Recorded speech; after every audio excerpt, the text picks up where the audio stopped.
Good evening friends, আজকে বিকাল থেকে আমি ভিডিওটা শুরু করছি। তো এখন যাচ্ছে পার্কে, অনেক দিন থেকেই কোথাও যাওয়া হয় না ঘুরতে, তাই বিকালবেলা আমি আর আমার মেয়ে চলে গেলাম ঘুরতে। তো আমার চ্যানেলে তোমাদেরকে আর একবার স্বাগত জানাচ্ছি। তো এখন তোমাদেরকে পার্কটা দেখাবো।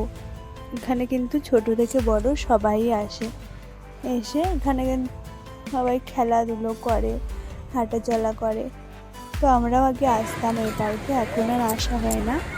বাচ্চাটা খুবই ছোট, সেই জন্য এখানে আসতে কষ্ট হয়। এটা আমাদের বাড়ি থেকে 5-10 মিনিট লাগে আসতে। তো সেই জন্য দেখিয়ে দেবো আমাদের পার্কটা কেমন, খুবই সুন্দর। চারিদিকে অনেক গাছ টাছ আছে।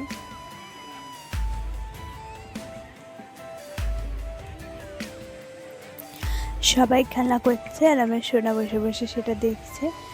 কয়টা বাচ্চা ফুটবল খেলছিল, ও সেটা খুবই ভালো লাগছিল দেখতে, দেখছিল।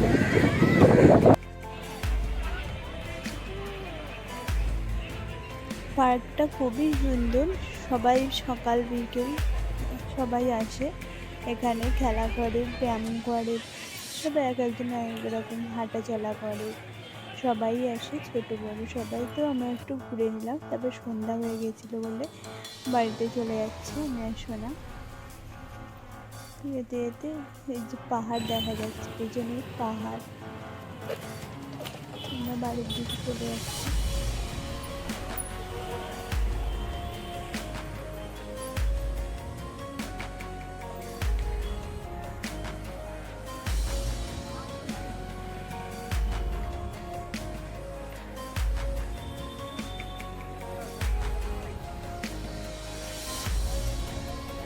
তো আমরা এখন বাড়িতে চলে এসেছিলাম, যেহেতু কোনো কাজ করে যাইনি, বিকালে গিয়েছিলাম। তাই এসে বাসনগুলো ধুয়ে নিলাম, ধুয়ে সব কিছু গুছিয়ে রেখে দিলাম, নাহলে মেয়ে এসে সব কিছু নিয়ে ছড়িয়ে ছিটিয়ে দেবে। সেই জন্য সব কিছু তাড়াতাড়ি করে গুছিয়ে রেখে দিয়েছি। তো আসার সময় দুধের প্যাকেট নিয়ে এসেছিলাম। এটা Visakha dairy full fat cream দুধ। এটার দাম নিয়েছিল 32 টাকা।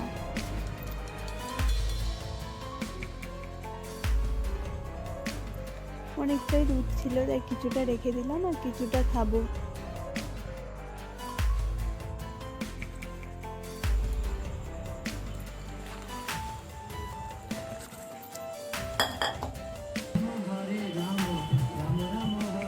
আমি এখানে কর্নফ্লেক্স নিয়ে নিয়েছি, কর্নফ্লেক্স দিয়ে দুধটা আমি খেয়ে নেবো। তারপর এখানে হয়ে গেল আর একটা ঘটনা, যেই আমি দুধটা এনে রেখেছি অমনি আমার মেয়ে দৌড়ে এসে হাত দিয়ে দিয়েছে। হাতটা একটু খানিকটা হোক লাল লাল হয়ে গেছিল। তারপর এখানে মেয়ের জন্য একটু স্যালাড বানিয়ে নিচ্ছি। ওকে আমি সন্ধ্যাবেলায় স্যালাড দিই, ভালো করে জাল দিয়ে নিয়েছি, নিয়ে ঠান্ডা করে নিয়েছি। এবার ওকে আমি স্যালাডটা খাইয়ে নেব।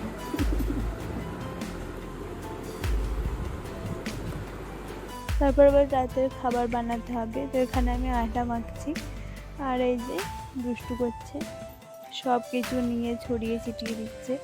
আটা নিয়ে খানিকটা ফেলে দিচ্ছে, কোনো কোনো সময় তো আটা নিয়ে খেয়েও নিচ্ছে।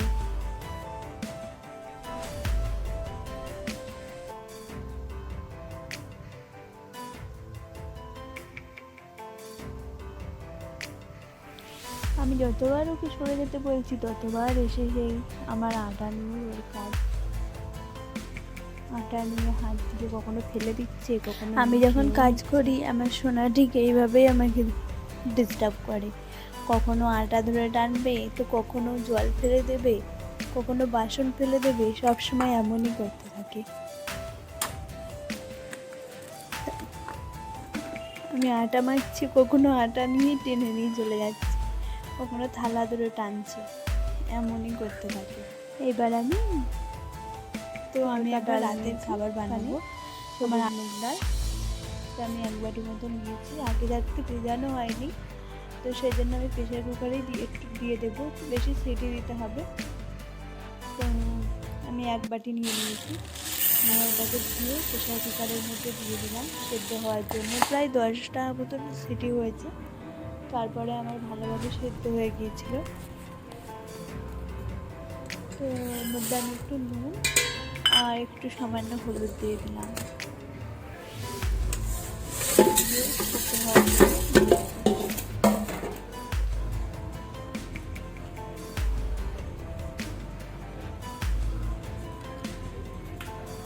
তবে এটা যতক্ষণ সেদ্ধ হচ্ছে ততক্ষণে আমি কড়াই বসিয়ে নিয়েছি, নিয়ে ওতে ডিম ভেজে নিচ্ছি। যেহেতু তরকাটা আমি করবো, ওতে ডিম না দিলে খেতে ভালোই লাগবে না, সেই জন্য আমি দুটো ডিম নিয়েছিলাম। তো ডিমে দুটো ডিম ছিল, একটা মুরগির ডিম আর একটা পোলট্রির ডিম। ওই ডিমগুলো নিয়ে ভেজে নিয়েছি। এবার আলু ভেজে নিলাম, আলুটাকে খুব ভালো করে লাল লাল করে ভেজে নিয়েছি। তারপর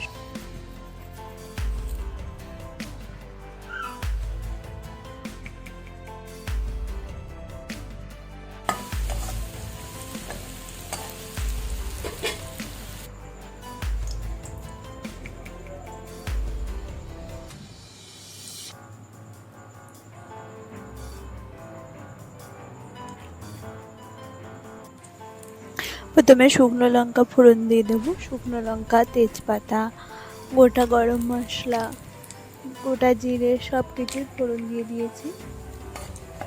দিয়ে ওগুলোকে একটু নাড়িয়ে চাড়িয়ে নিয়েছি।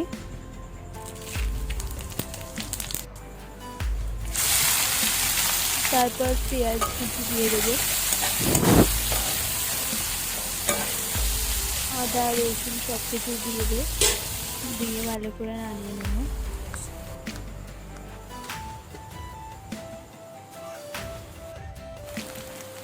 রান্না করতে করতে কতবার যে আমার মেয়েকে গিয়ে ধরতে হচ্ছে তার ঠিক নেই। মেয়েকে ঘুম পাড়িয়ে দিয়েছি, ঘুম পাড়িয়ে দিয়ে তরকারিটা করে নিচ্ছি। তো এখানে আমি আদা রসুন দিয়ে দিয়েছি, দিয়ে সব কিছু কষিয়ে নিচ্ছি। কষানো হয়ে গেলে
তো এখন আমার তরকারিটা হয়ে গেছে।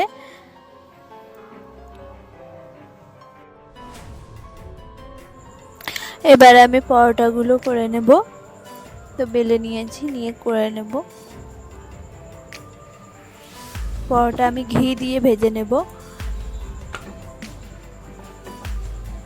তো দেখো আমার পরোটা প্রায় হয়েই এসছে।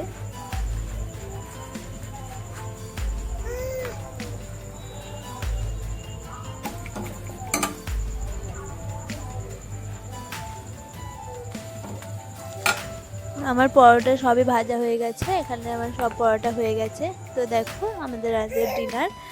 তো আজকে এতটুকু।